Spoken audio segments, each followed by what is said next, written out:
পুৰুষে এবাৰ কথা ক'লে সলনি নহয় শব্দ বাক্য। ৰাজনীতিও কৰিব পাৰোঁ, আন বেলেগ কামো কৰিব পাৰোঁ। সেইটো আচলতে সময়ে নিৰ্ধাৰণ কৰিব। আজিলৈকে যিটো মোৰ সত্তা গঢ় লৈ উঠিলে তাক সংৰক্ষিত কৰিবৰ কাৰণে সৰ্বোচ্চ উজাৰি মই চেষ্টা কৰিম। নমস্কাৰ, ঈশান নিউজৰ সমূহ দৰ্শকক মই ভাস্কৰে স্বাগতম জনাইছোঁ। আৰু দুলীয়াজানত অনুষ্ঠিত হৈ আছে আছুৰ সপ্তদশ বাৰ্ষিক অধিৱেশন, আৰু এই অধিৱেশনৰ বহু বিষয় ইতিমধ্যে অসমৰ ৰাইজৰ মাজত চৰ্চিত হৈ আছে। আৰু শেহতীয়া যিখিনি বিষয় আছুৰ মজিয়াত উত্থাপিত হৈছে, সেই বিষয়সমূহৰ ওপৰত আমি কথা পাতিবলৈ আমাৰ সৈতে আছে আছুৰ সাধাৰণ সম্পাদক লুৰিণজ্যোতি গগৈ। আপোনাক আমাৰ বিশেষ কথা বাৰ্তালৈ স্বাগতম জনাইছোঁ। ধন্যবাদ। হয়, মোৰ প্ৰথমটো প্ৰশ্ন, বহু বিষয় চৰ্চিত হৈ আছে। আপুনি সাধাৰণ সম্পাদক হিচাপে আপুনি দায়িত্বভাৰ পালন কৰিলে। শেহতীয়াকৈ ওলাইছে যে আছুৰ পৰৱৰ্তী সভাপতি লুৰিণজ্যোতি গগৈ হ'ব। আপুনি আছুৰ সভাপতি হ'বলৈ ইচ্ছুক নেকি, বা আপুনি বিচাৰিছে নেকি? নহয়, সেইবোৰ কথা সামাজিক মাধ্যমতহে চৰ্চা হৈ আছে। আৰম্ভণিৰ পৰা আমি দৃষ্টিভংগীটোতো স্পষ্টই কৰিছোঁ যে নতুন প্ৰজন্মৰ হাতত দায়িত্ব দিম। গতিকে তাত কোনো অস্পষ্টতা নাই, আৰু তাত কোনো তেনেকুৱা ধৰণৰ মই এটা বেলেগ কথা কৈ আছোঁ, বেলেগ এটা কাম কৰিম, এনেকুৱা ধৰণৰ চিন্তা নাই। এটা কথা যিটো ক'লোঁ, পুৰুষে এবাৰ কথা ক'লে সলনি নহয় শব্দ বাক্য। হৃদয়ৰ পৰা যেতিয়া কয় তেতিয়া আৰু সলনি নহয়। গতিকে মই এই কথাটো স্পষ্টকৈ আগৰ পৰাই কৈ আছোঁ যে নতুন প্ৰজন্মৰ হাতত দায়িত্ব দিব লাগে। কিছু প্ৰতিনিধি সভাত কিছুৱে কৈছে দায়িত্বত আৰু থাকিব লাগে, আহিব লাগে আপুনি আৰু কিছুদিন ছাত্ৰ সন্থাক দিয়াৰ প্ৰয়োজনীয়তা আছে।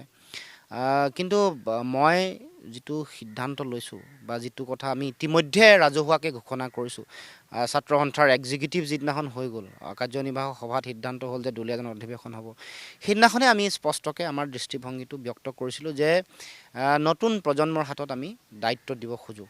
নতুন প্ৰজন্মৰ হাতত আমি দায়িত্ব দি তেওঁলোকৰ কাম কাজ, তেওঁলোকৰ চিন্তা, তেওঁলোকৰ পৰিকল্পনা শক্তিশালী ৰূপত প্ৰতিফলিত হোৱাটো আমি চাব খোজোঁ।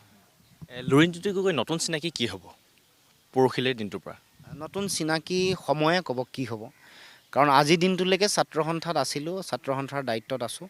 গতিকে পৰৱৰ্তী দিনত কি হ'ব সেইটো সময়েহে নিৰ্ণয় কৰিব। আচলতে মই ক'লৈ যাম, মোৰ স্থিতি কি হ'ব, মোৰ স্থিতিটো স্পষ্টই থাকিব। আগতে যিবোৰ স্থিতি আছিলে তাৰে স্থিতি আগন্তুক দিনবোৰতো হ'ব।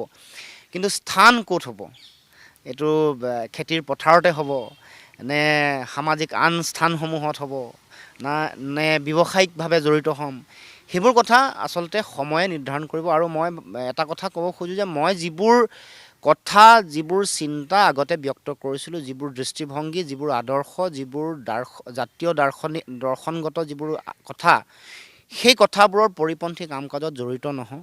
মই কোনো কাৰণতে ছাত্ৰ সন্থাৰ যে মাজতে আমাৰ কৰ্মকৰ্তাসকল ওলাই গৈ বেলেগ ধৰণৰ কাম কাজত জড়িত হয়, আগৰ দৃষ্টিভংগী চিন্তাৰ লগত বৰ্তমানৰ পাৰ্থক্য এটা আছে। এই যিটো পৰিৱেশ পৰিস্থিতি, এইটোৰ এটা আমি স্থায়ী অৱসান বহুত দিনৰ পৰা বিচাৰি আছিলোঁ। যাতে ছাত্ৰ সন্থাৰ যিসকল কৰ্মকৰ্তা, প্ৰাক্তন কৰ্মকৰ্তাসকলৰ গাত বিশ্বাসঘাতক আৰু প্ৰতাৰকৰ লেভেলটো নালাগে।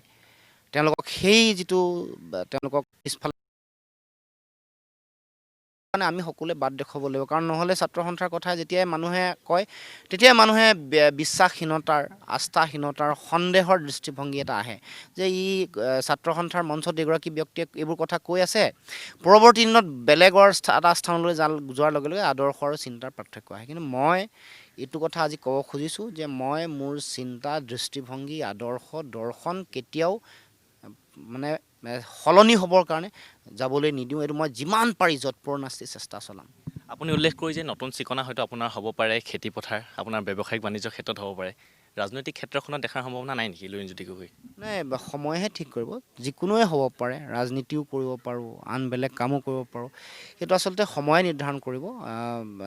মই বাকী কথাবোৰ চূড়ান্ত কৰিবলৈ দিয়ক, ৰাজহুৱাকৈ মই গোটেই কথাবোৰ অৱগত কৰিবলৈ দিয়ক।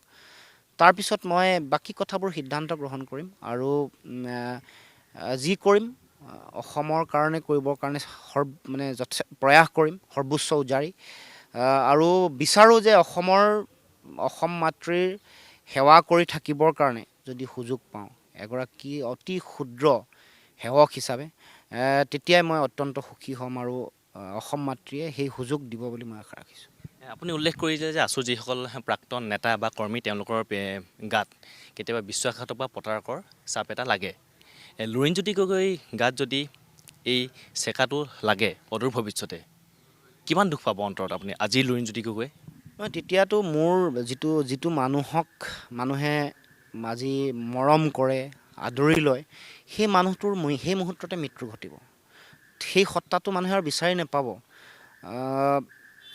সেইকাৰণে মই সেই যিটো মোৰ চিনাকি, আজিলৈকে যিটো মোৰ সত্তা গঢ় লৈ উঠিলে, তাক সংৰক্ষিত কৰিবৰ কাৰণে সৰ্বোচ্চ উজাৰি মই চেষ্টা কৰিম। কাৰণ এই যিবোৰ কৈ থকা চিন্তা, এই চিন্তাবোৰৰ লগত জাতীয় জীৱনৰ ভৱিষ্যত নিৰ্ভৰ কৰে, বা জাতীয় জীৱনৰ ভৱিষ্যতটোহে মূল কথা। আমাৰ কাৰণে মোৰ নিজৰ ব্যক্তিগত জীৱনৰ সুখ স্বাচ্ছন্দ্য বা মোৰ নিজৰ ব্যক্তিগত জীৱনৰ আত্মপ্ৰতিষ্ঠাৰ চিন্তাটো প্ৰথম আৰু প্ৰাথমিক কেতিয়াও নহয়। মোৰ মূল বিষয়টোৱে হ'ল অসমৰ ভৱিষ্যত, অসমৰ জাতীয় জীৱনৰ প্ৰতি মই সেৱা আগবঢ়োৱাৰ যিটো পৰিৱেশ, অসমৰ জাতীয় জীৱনক সুৰক্ষিত কৰা, আৰু জাতীয় মুক্তিৰ যিবোৰ প্ৰশ্ন আছে, আমাৰ সমাজ জাতীয় জীৱনটো মুক্তিৰ যিবোৰ চিন্তা আছে, সেইবোৰ কেতিয়া আমি সকলোৱে আয়ত্ত কৰিব পাৰোঁ, আজৰি আনিব পাৰোঁ, সেই কথাটোৱে মই ভাবোঁ মূল কথা আজিৰ দিনত। আছুৰ আপুনি 5টা বছৰ সাধাৰণ সম্পাদক হিচাপে আপুনি দায়িত্ব পালন কৰিলে। আপুনি এনে কি কাম 5টা কৰিলে, বা এনে কি কামৰ উদাহৰণ দিব যাৰ বাবে সদৌ অসম ছাত্ৰ সন্থাৰ সাধাৰণ সম্পাদক হিচাপে আপোনাক ছাত্ৰ সন্থাৰ কৰ্মীসকলে সদায় দিন মনত ৰাখিব? নিজকে আপুনি সফল সম্পাদক বুলি ভাবেনে? সেইটো বিচাৰটো মই ৰাইজৰ ওচৰতহে ৰাখিছোঁ, আৰু সময়ৰ ওচৰত ৰাখিছোঁ। অসমৰ জনগণ, ছাত্ৰ সন্থাৰ কৰ্মকৰ্তা, তেওঁলোকে বিচাৰ কৰিব মই কিমান সফল হ'লোঁ, কিমান বিফল হ'লোঁ। কিন্তু মই এইটো কথা ঠিক যে যিমান পাৰি সিমান যেতিয়াই দায়িত্ব ল'লোঁ, তাৰ পৰাই দিন ৰাত একাকাৰ কৰি ছাত্ৰ সন্থাক গতি দিবৰ কাৰণে বিভিন্ন কাম কাজত জড়িত হৈছিলোঁ। ছাত্ৰ সন্থা আপোচবিহীনভাৱে আগবাঢ়ি যাবৰ কাৰণে, লৈ যাবৰ কাৰণে অতি শক্তিশালীভাৱে বিভিন্ন ধৰণৰ সংগ্ৰামী কাৰ্যসূচীত অংশগ্ৰহণ কৰিছিলোঁ। তাৰ উপৰিও বিভিন্ন পৰিকল্পনা চিন্তা আছিল যথেষ্ট। আমি একাডেমিক কথা বতৰাবোৰ খুব সৰ্বাংগ সুন্দৰকৈ আগবঢ়াই লৈ যাবৰ কাৰণে চিন্তা চৰ্চা কৰিছিলোঁ। আমাৰ এই কাৰ্যকালৰ মূল বিষয় মানে খুব যুগান্তৰকাৰী সিদ্ধান্তবোৰ এই কাৰ্যনিৰ্বাহক এইবাৰ প্ৰতিনিধি সভাতে সিদ্ধান্ত হৈছে। সেইকেইটা মই ভাবোঁ যে মাইলৰ খুঁটি সাংগঠনিকভাৱে।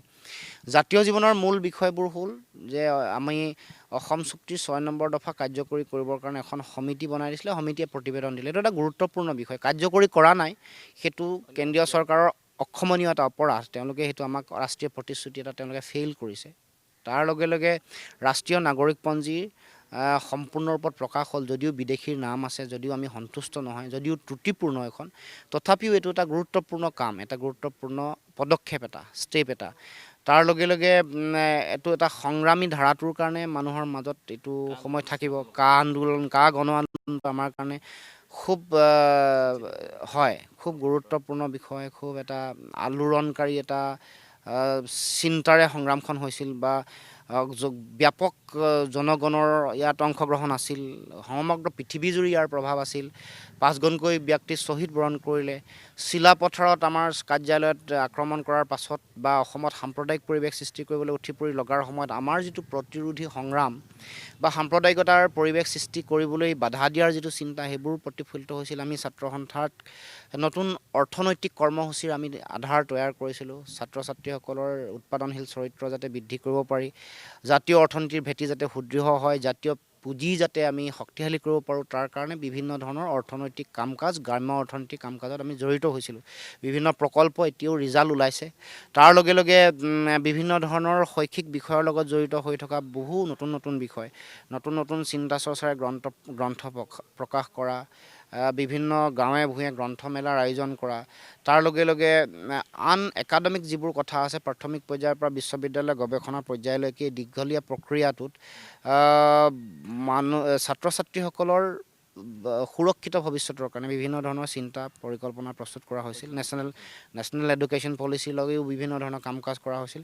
গতিকে এইবোৰে মূলতঃ আমাৰ দিনত গুৰুত্বপূৰ্ণ বিষয় হিচাপে পৰিগণিত হ'ব। সংস্কাৰকামী চিন্তা, নতুন এটা সংস্কাৰমুখী পৰিৱেশৰ মাজেৰে ছাত্ৰ সন্থাক আগবঢ়াই লৈ যোৱা, এইবোৰৰ কথাৰ কাৰণে নিশ্চিতভাৱে অসমৰ ৰাইজে আমাক মনত ৰাখিব বুলি মই অকণমান আশা ৰাখিছোঁ।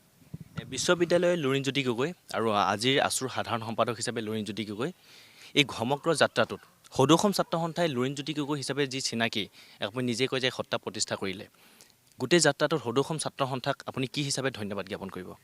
চাওক, মোৰ জীৱনৰ যি প্ৰাপ্তি ইয়াৰ সৰ্বোচ্চ কৃতিত্ব সদৌ অসম ছাত্ৰ সন্থাৰ আজিৰ দিনটোলৈকে।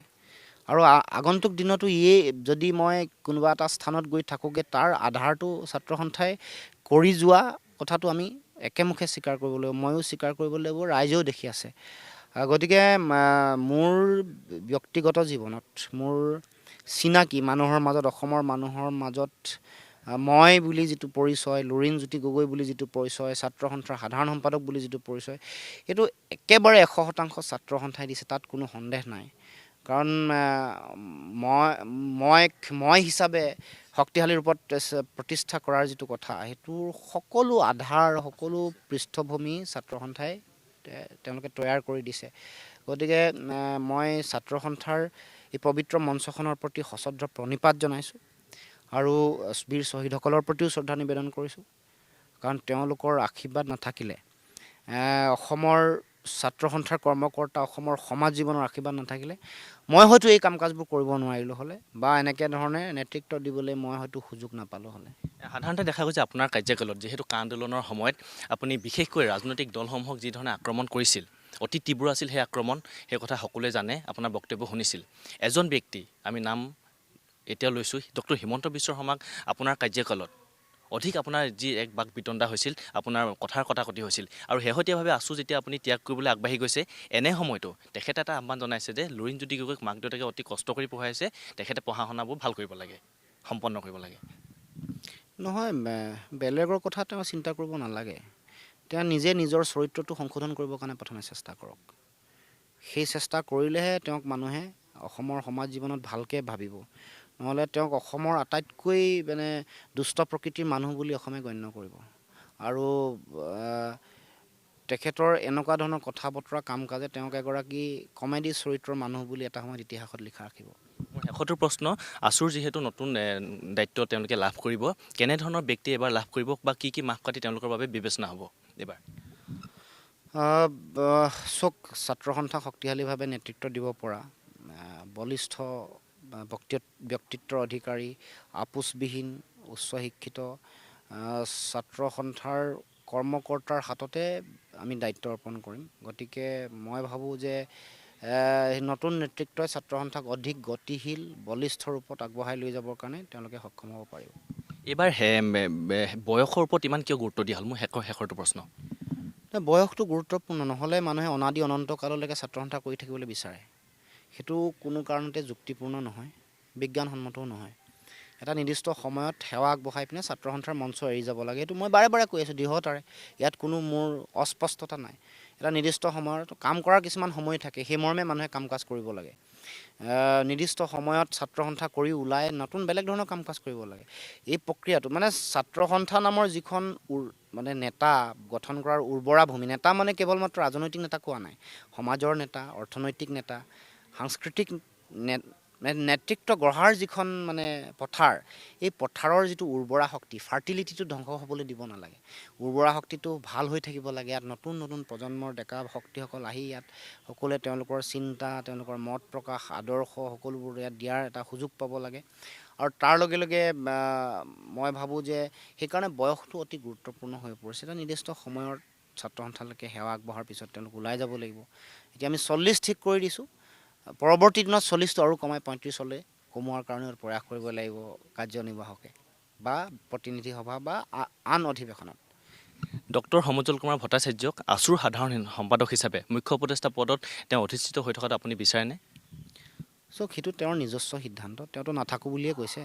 প্ৰতিনিধি সভাই যথেষ্ট জোৰ কৰিছিলে আৰু আগতেও তেওঁক জোৰ কৰিছে আমৰাণ আৰু দুধনৈ অধিৱেশনত। তেতিয়া প্ৰতিনিধি সভাৰ আহ্বান নেওচা দিব নোৱাৰি তেখেতে থাকিলে। এইবাৰ কিন্তু তেওঁ অতি শক্তিশালীভাৱে কৈছে যে তেওঁ ছাত্ৰ সন্থাত নাথাকে। গতিকে মই ভাবোঁ যে সেইটো সিদ্ধান্ত তেওঁক নিজেই স্বতন্ত্ৰভাৱে ল'বলৈ দিয়াটো উচিত।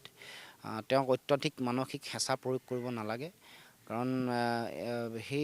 কাৰণ তেওঁ এটা ইমান চেঞ্চিটিভ মানুহ, ইমান দীঘলীয়া সময় অসমৰ সমাজ জীৱনত অপৰিসীম অৱদান আগবঢ়াই আহিছে। তেওঁ নিশ্চয় কিবা কথা চিন্তা কৰিয়ে এইবোৰ কথা কৈছে। গতিকে মই ভাবোঁ যে চিন্তাটো বা সিদ্ধান্ত তেওঁক স্বতন্ত্ৰভাৱে ল'বলৈ সকলোৱে এৰি দিব লাগে। আৰু মই ভাবোঁ যে নিশ্চিতভাৱে তেওঁ শুদ্ধ ভাল সিদ্ধান্তই গ্ৰহণ কৰিব। সংবিধানৰ যি নীতি নিয়ম যে 40 বছৰ উৰ্ধ বয়সে বা সমুজ্জ্বল ভট্টাচাৰ্যক আছুৰ পৰা আঁতৰ কৰিবলৈ বাধ্য কৰাব নেকি? নহয়, সেই সিদ্ধান্তটো আচলতে সংবিধানত এইবাৰ যিহেতু লিপিবদ্ধ হৈছে বা আমি সংশোধনী আনিছোঁ, কাৰ্যকৰী পৰৱৰ্তী দিনতহে হ'ব। গতিকে সেইবোৰ কথা পৰৱৰ্তী দিনৰ পৰাহে কাৰ্যকৰী হ'ব। গতিকে এই মুহূৰ্তত সেইবোৰ কথা তেনেকুৱা অহা নাই। কিন্তু আমি পৰৱৰ্তী দিনৰ এই কথাবোৰ যাতে খুব নিখুঁতভাৱে যায়, যোগাত্মকভাৱে যায়, তাৰ কাৰণে আমি এই কথা বতৰাবোৰ ঠিক কৰি পেলাইছোঁ। আছুৰ সাধাৰণ সম্পাদক লুৰিণজ্যোতি গগৈক এই মুহূৰ্তত আমি ধন্যবাদ জ্ঞাপন কৰিছোঁ। তেখেতৰ কাৰ্যকালত সদৌ অসম ছাত্ৰ সন্থাৰ যিসমূহ বিষয়বস্তু, এই বিষয়সমূহ অতি অসমৰ বাবে স্পৰ্শকাতৰ আছিল। আৰু নতুন চিনাকি তেখেতৰ কি হ'ব আৰু তেখেতে নতুন কি ধৰণৰ ৰাজনৈতিক ক্ষেত্ৰলৈ তেওঁৰ পৰিৱেশ ঘটিব নে নঘটিব, এই কথা বতৰাবিলাকো সময়তহে হয়তো নিৰূপণ হ'ব। কিন্তু আমি এই মুহূৰ্তত ক'ব পাৰোঁ যে আছুৰ সাধাৰণ সম্পাদক হিচাপে যদিহে তেখেতে সভাপতি পদত অধিষ্ঠিত নহয়, এইটো হ'ব হয়তো ইষ্টাৰ্ণ নিউজৰ সন্মুখত আছুৰ সাধাৰণ সম্পাদক হিচাপে লুৰিণজ্যোতি গগৈৰ অন্তিমটো সাক্ষাৎকাৰ।